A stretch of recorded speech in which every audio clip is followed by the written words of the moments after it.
کہ اللہ مسبب الاسباب ہے، وہ اسباب کا پابند نہیں ہے، وہ اسباب کا محتاج نہیں ہے، اسباب اس کے محتاج ہیں۔ اگر یہ یقین ہے تو اللہ پر ایمان ہے، یہ نہیں ہے تو تمہارا ایمان اسباب پر ہے، وسائل پر ہے، ذرائع پر ہے، مادیات پر ہے، اللہ پر نہیں۔ اس وقت کہاں راستہ تھا؟ کوئی راستہ تھا؟ سمندر ہے اور ادھر سے لشکر آ گیا ہے۔ کلا ان معی ربی سیہدین۔ اب دیکھیے ایمان کہہ دینا آسان ہے، ہوا معکم اینما کنتم، جہاں کہیں بھی تم ہوتے ہو اللہ تمہارے ساتھ ہوتا ہے، لیکن اس کا یقین قائم ہو جائے تو زمین و آسمان کا فرق واقع ہو جائے۔ یہی بات ہوئی حضور کے ساتھ۔ غار ہے، چھپے ہوئے ہیں محمد الرسول اللہ اور آپ کے وہ یار غار ابو بکر صدیق رضی اللہ تعالی عنہ۔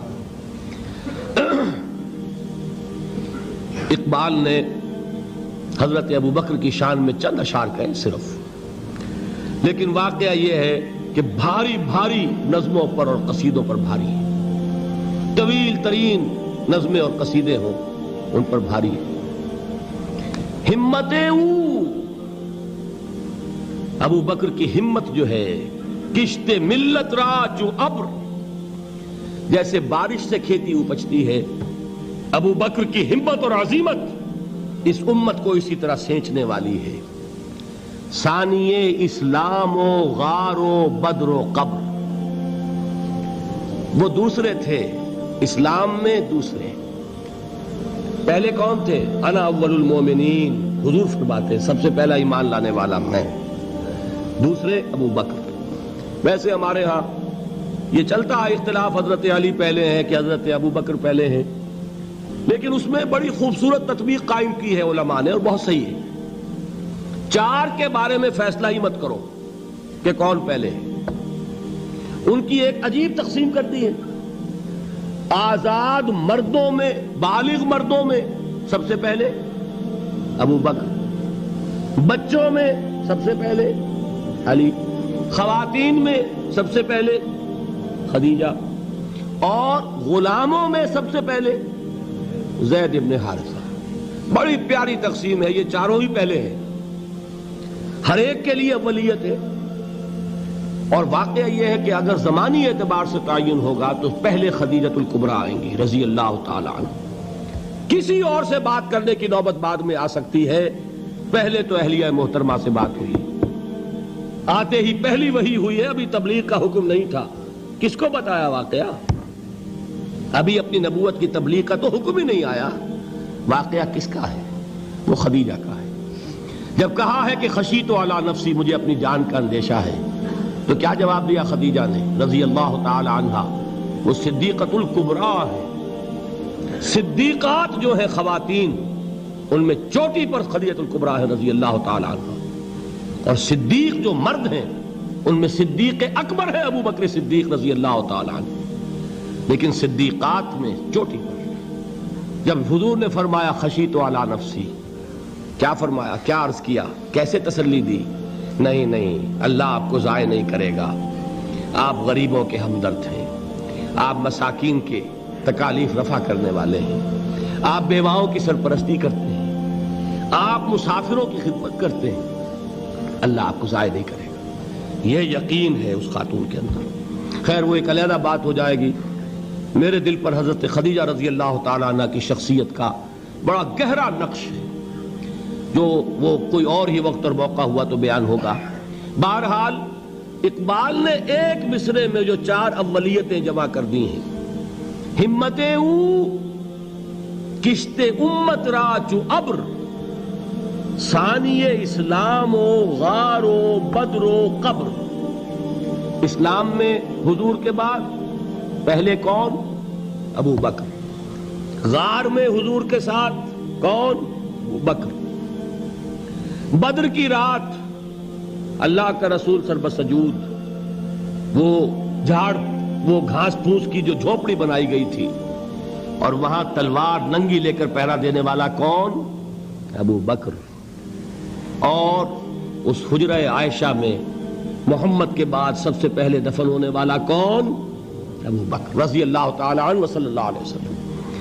وہ جو معاملہ میں سنا رہا تھا غار ثور کا، حضرت ابو بکر بھی حضور کے خیال سے لرز گئے ہیں.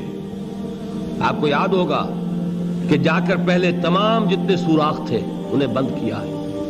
ایک سوراخ رہ گیا تھا جس کو بند کرنے کے لیے کوئی کپڑا نہیں تھا. وہاں اپنی ایڑی رکھی ہے. تب کہا ہے حضور سے تشریف لائیے, اور اپنے زانو پر حضور کو لٹایا ہے. اور وہاں کسی موذی جانور نے کاٹا ہے. حضور کی آنکھ لگ گئی تھی. اس وقت اس بل کے اندر جو بھی بچھو ہے کیا ہے واللہ عالم, اس نے کاٹا ہے. اس کی تکلیف کی وجہ سے ابو بکر کی آنکھوں سے آنسو ٹپک گئے.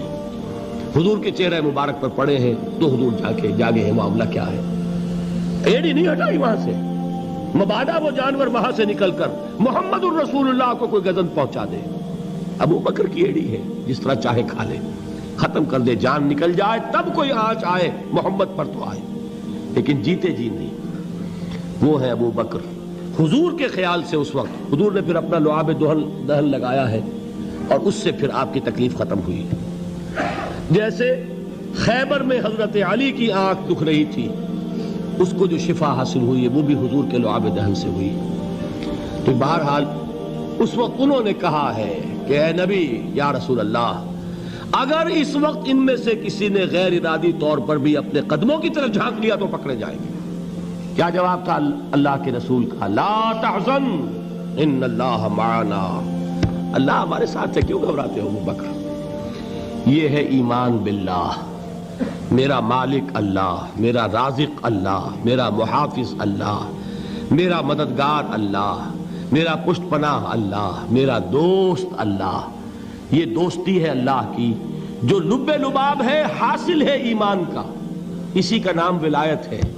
اولیاء اللہ کے سروں پر سینگ نہیں ہوتے. جس کے دل میں ایمان راسخ ہو چکا ہو وہی اللہ کا ولی ہے. جسے اللہ پر یقین ہو چکا ہے وہی اللہ کا ولی ہے.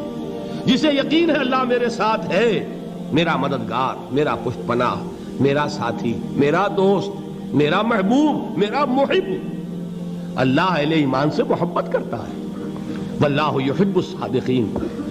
ان اللہ یحب الذین یقاتلون فی سبیلہ صفا کانہم بنیان مرصوص.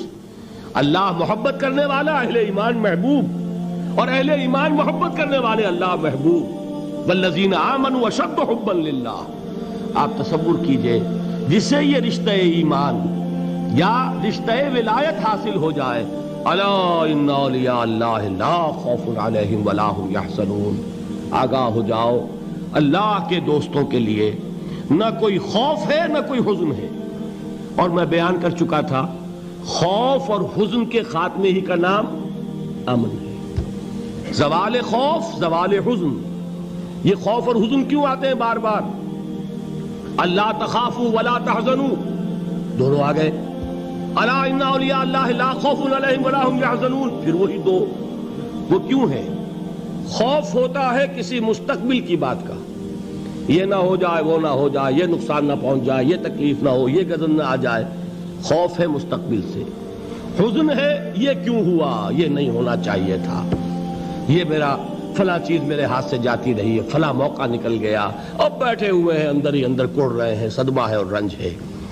اور جو اللہ پر ایمان رکھتا ہے وہ جانتا ہے ما اصاب من مصیبت فی الارض ولا فی انفسکم الا فی کتاب من قبل ان نبرأها ان ذلک علی اللہ یسیر لکی لا تعصوا علی ما فاتکم ولا تفرحوا بما آتاکم واللہ لا يحب کل مختال فخور. اس زمین میں یا تمہاری جانوں میں کوئی تکلیف, کوئی مصیبت نہیں آ سکتی سوائے اس کے کہ جو اللہ نے لکھ دی ہو, اس سے پہلے کہ وہ ظاہر ہو. جس کو یہ حقیقت معلوم ہو گئی اس کو یہ طرز عمل اختیار کرنا چاہیے. جو چیز چھن جائے, جاتی رہے, چھوٹ جائے, اس پر افسوس نہ کرو. کس نے چھینی؟ دوست نے. دوست کے فیصلے پر شکایت. دوستی کو بٹا لگا رہے ہو, سرے تسلیم خم ہے جو مزاج یار میں آئے.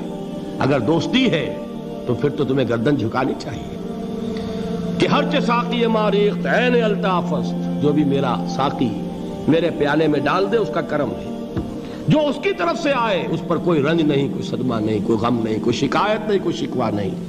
اور جو ہوگا وہ اس کے اذن کے بغیر نہیں ہوگا, اور اس کا اذن ہوگا تو یقیناً میرے لیے خیر ہی خیر ہے, چاہے وہ ناگوار شے ہو, بظاہر مجھے اچھی نہ لگ رہی ہو، میری شارٹ سائٹڈنس میں مجھے وہ نظر آ رہی ہے کہ میرے لیے بری ہے، لیکن قرآن نے کہا ہے عسیٰ ان تکرہوا شیئا وہو خیر لکم وعسیٰ ان تحبوا شیئا وہو شر لکم واللہ یعلم وانتم لا تعلمون۔